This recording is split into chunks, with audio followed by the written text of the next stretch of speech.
9 देवियों की कथा।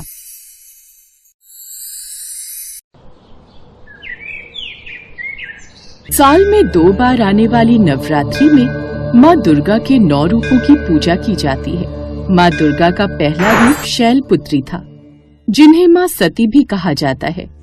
माँ सती ने अपने पिता के खिलाफ जाकर शिव जी से विवाह किया। फिर एक रोज, स्वामी, आपने सब देवी देवताओं, गंधर्व, अपनी पुत्री, अपनी जमता सबको इस यज्ञ में शामिल होने का न्योता दिया है। किंतु स्वामी, आप भूल रहे हैं कि आपने महादेव और सती को यज्ञ में नहीं बुलाया। मैं ऐसे किसी भी साधु को आमंत्रित नहीं करूंगा जिसके माता पिता तक का नाम भी न पता हो। किंतु स्वामी, ये तो आप अपनी पुत्री के साथ अन्याय करेंगे। जैसे ही ये सूचना महासती को मिलती है तो वो महादेव से बोलती है, महादेव, स्वामी, क्या आपको पता है कि पिताजी ने महायज्ञ का आयोजन किया है? सभी देवी देवता गण, विष्णु, ब्रह्मा, मेरी बहनों तक को बुलाया है। चलिए स्वामी, हम भी चलते हैं। इसी बहाने से मैं अपनी बहनों और माता से मिल लूंगी।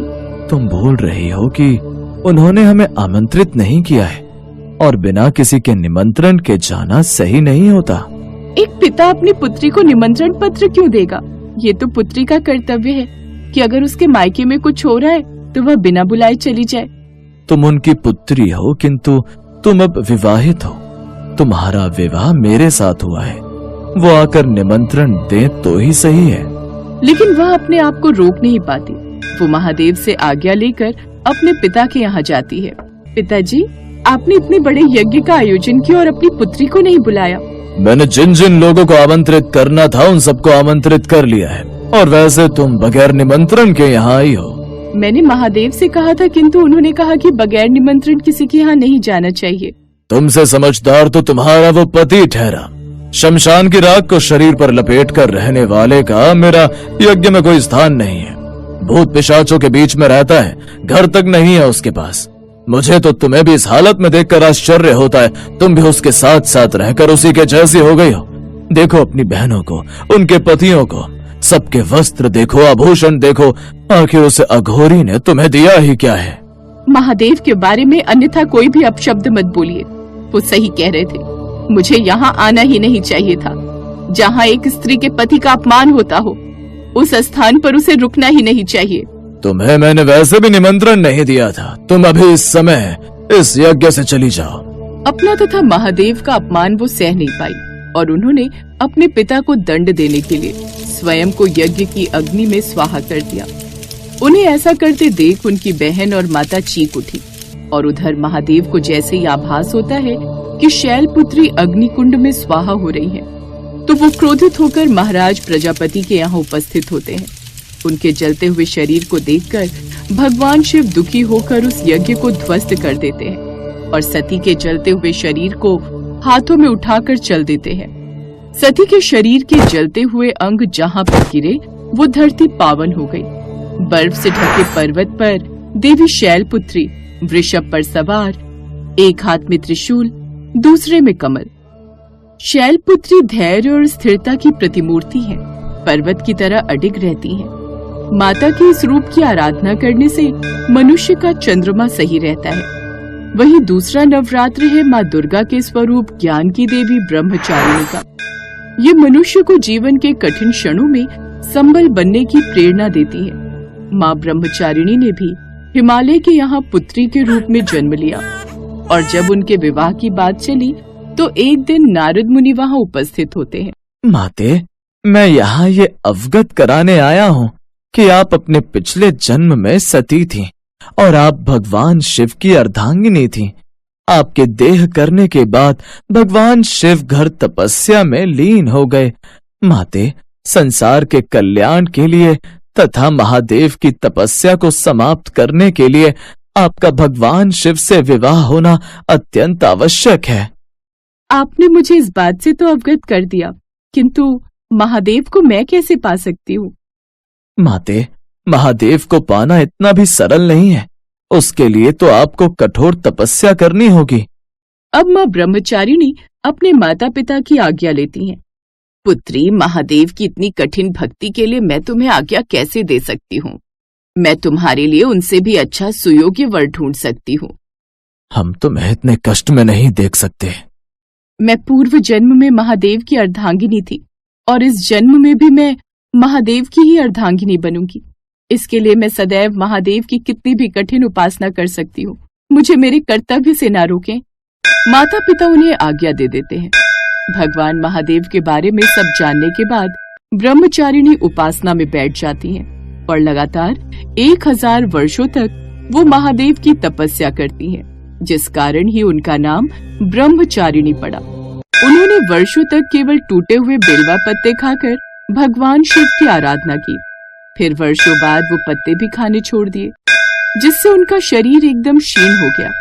ये देखकर सब देवता चिंतित हो गए। तब भगवान ब्रह्मा सभी देवताओं के साथ माँ के पास आते हैं। हे माँ, आप हजारों वर्षों से महादेव की उपासना कर रही हैं।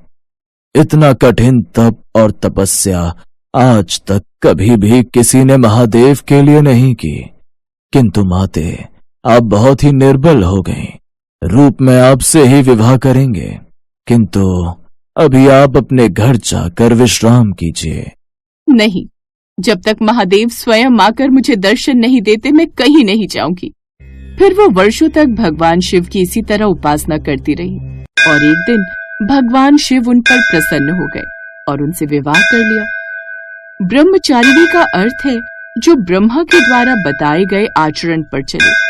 अनुशासन सबसे ज्यादा जरूरी है। ब्रह्मचारिणी की पूजा पराशक्तियों को पाने के लिए की जाती है। इनकी पूजा से कई सिद्धियां मिलती हैं। इनके नवरात्र के दिन लाल रंग के कपड़े पहने। नवरात्रि का तीसरा दिन माँ चंद्रघंटा के व्रत का होता है। माँ चंद्रघंटा का चेहरा स्वर्ण के समान कांतिमय होता है। इनके मुखमंडल पर सूर्य जैसी आभा होती है और सर पर आधा चंद्रमा सुशोभित होता है। वो ऐसा लगता है जैसे कि मंदिर का घंटा हो, इसलिए उनका नाम चंद्रकांता पड़ा। चंद्रघंटा की भक्ति कर रहे भक्तजनों के सभी पाप नष्ट हो जाते हैं तथा वह मुक्त हो जाते हैं। एक बार की बात है, असुरों का राजा महिषासुर और देवताओं के राजा इंद्रदेव में लगातार कई वर्षों तक युद्ध चलता रहा और अंत में महिषासुर इंद्रदेव को हराकर स्वर्ग पर अपना आधिपत्य कर लेता है। इंद्रदेव को अपना राज्य छोड़कर जाना पड़ा। वो और उनके सब देवता गंधर्व भगवान विष्णु, भगवान शिव और ब्रह्मदेव के पास जाकर प्रार्थना करते हैं। वर्षों से महिषासुर के साथ स्वर्ग की रक्षा करते करते अंत में महिषासुर से पराजित हो ही गए। उसने स्वर्ग को हथिया लिया। सब देवता परेशान हो गए। भगवान, हम देवता धरती पर विचरण करने के लिए विवश हो गए। नाथ, हमारी रक्षा करें। उसे ब्रह्मा जी का वरदान प्राप्त है कि उसको कोई देवता, गंधर्व या भगवान नहीं मार सकता। इसीलिए उसकी अराजकता दिन पर दिन बढ़ती जा रही है। उसका विनाश केवल एक महिला के हाथों ही हो सकता है, जिसमें संपूर्ण शक्तियां हो। तभी तीनों देवता अपने अंदर से एक ऊर्जा उत्पन्न करते हैं और समस्त देवतागण भी अपनी शक्तियां उस ऊर्जा में समाहित कर देते हैं, जिससे शक्ति का रूप लिए माँ चंद्रघंटा प्रकट होती हैं। भगवान विष्णु उन्हें अपना चक्र प्रदान करते हैं। भगवान शिव अपना त्रिशूल देते हैं और इंद्र उन्हें ऐरावत प्रदान करते हैं तथा ऐरावत के गले में बंधी हुई घंटी उनके माथे पर लगा देते हैं, जिससे उनका नाम चंद्रघंटा पड़ा। माँ चंद्रघंटा भगवान महादेव को प्रणाम करती हैं। आपसे निवेदन है कि महिषासुर का संहार कर दीजिए। मैं शीघ्र अतिशीघ्र इस कार्य को पूर्ण कर आपको महिषासुर के संहार की शुभ सूचना देती हूँ। अब मुझे आज्ञा दीजिए प्रभु। अब वो वहाँ से चल पड़ती है। मेरा नाम महिषासुर है और मुझे कोई भी पराजित नहीं कर सकता। देवताओं में जब युद्ध करने की क्षमता खत्म हो गई है तो उन्होंने ये देवी उत्पन्न कर दी। उन्हें क्या लगा कि वो ऐसे कोई भी चमत्कारी चीज मेरे पास भेजेंगे और वो मेरा वध कर देगी। सब अस्त्रों से परिपूर्ण हैं। उनके मुखमंडल पर एक अलग ही आभा है और उनकी आंखों में क्रोध के मारे ज्वाला उत्पन्न हो रही है। माता चंद्रघंटा उसके भेजे गए सभी असुरों का संहार कर देती है। उसके बाद महिषासुर अपने असली अवतार यानी भैंसे के अवतार में आता है, लेकिन वो उसको पहचान लेती है और उसका भी वध कर देती है। माता का चौथा नवरात्र आता है, जिसमें सब लोग माँ कुष्मांडा की पूजा अर्चना करते हैं। इनके चेहरे पर सदैव एक मंद मुस्कान रहती है। इनकी उत्पत्ति उस समय पर हुई जब सृष्टि नहीं थी, चारों तरफ सिर्फ अंधकार ही अंधकार था। तब अचानक एक दिन एक रहस्यमयी हंसी की उत्पत्ति होती है, और जब पूरे संसार और सृष्टि में भगवान शिव ही विराजमान थे, वो जब ये हंसी सुनते हैं तो वो बोलते हैं, देवी, क्योंकि सृष्टि को पहले हंसी की ध्वनि आपसे मिली है, इसीलिए आप आदि देवी के नाम से जानी जाएंगी। आपकी उत्पत्ति का एक यह कार्य प्रकृति की संरचना करना भी है। आपकी उत्पत्ति से ही इस संसार में भिन्न भिन्न चीजों की उत्पत्ति होगी। आप ही के तेज से सबके अंदर तेज व्याप्त होगा। तुम भिन्न भिन्न प्रकार की शक्तियों से परिपूर्ण होगी। तुम्हें कुष्मांडा नाम से जाना जाएगा और तुम्हें पूजने वाले भक्तों को भय नहीं रहेगा। माँ कुष्मांडा ने पृथ्वी की संरचना की। हमारी पूरी पृथ्वी की उत्पत्ति एक ध्वनि से हुई, और वो ध्वनि सारे संसार में व्याप्त है। जो भक्तगण माँ कुष्मांडा की पूजा करते हैं, उनका सूर्य बलवान होता है। 5वीं नवरात्रि में जिस देवी की पूजा अर्चना करते हैं, उस देवी का नाम स्वर्ण अक्षरों में स्कंद माता है। संतान प्राप्ति के लिए इनकी उपासना करते हैं। उनकी भक्ति करने से मूर्ख इंसान भी ज्ञान प्राप्त कर लेता है। ये 4 भुज वाली देवी हैं। इनकी एक भुजा में एक नन्हा बालक विराजित है, जो कोई और नहीं, भगवान शिव के पुत्र कार्तिकेय हैं, जिन्हें स्कंद भी कहा जाता है। इसलिए इन माता का नाम स्कंद माता है। एक समय की बात है, इंद्र और कार्तिकेय में किसी बात को लेकर बहस हो जाती है और वो युद्ध तक पहुंच जाती है। इंद्र कार्तिकेय पर हमला करने वाले हैं, ये सुनकर माँ पार्वती क्रोधित हो जाती हैं। उसने मेरे पुत्र पर हमला करने की सोची। लगता है इंद्र को अपनी शक्तियों पर अभिमान हो चला है। भगवान शिव तो तपस्या में लीन है। अब मैं स्वयं जाकर इंद्र के घमंड को चूर करती हूँ। ये कहकर वो इंद्र के पास पहुँच जाती है। माता पार्वती का रौद्र रूप देखकर इंद्र भय से कांप जाता है और सभी देवताओं के साथ मिलकर माता पार्वती स्कंद माता के रूप में स्तुति करने लगती है। हे माता, हम भी आपके पुत्र हैं। जिस तरह आप अपने पुत्र कार्तिकेय की गलतियों और भूलों को क्षमा करती हैं, उसी प्रकार ही माता हम पर भी अपनी कृपा दृष्टि दिखाइए। हम क्षमा प्रार्थी, भूलवश हमसे ये भूल हो गई। तभी भगवान शिव भी वहाँ आ जाते हैं और उन्हें शांत करते हैं। तब से उनका नाम स्कंद माता पड़ा। नवरात्रि के छठे दिन माँ कात्यायनी की पूजा अर्चना की जाती है। जो भी इनकी पूजा करता है, इनका वाहन सिंह है।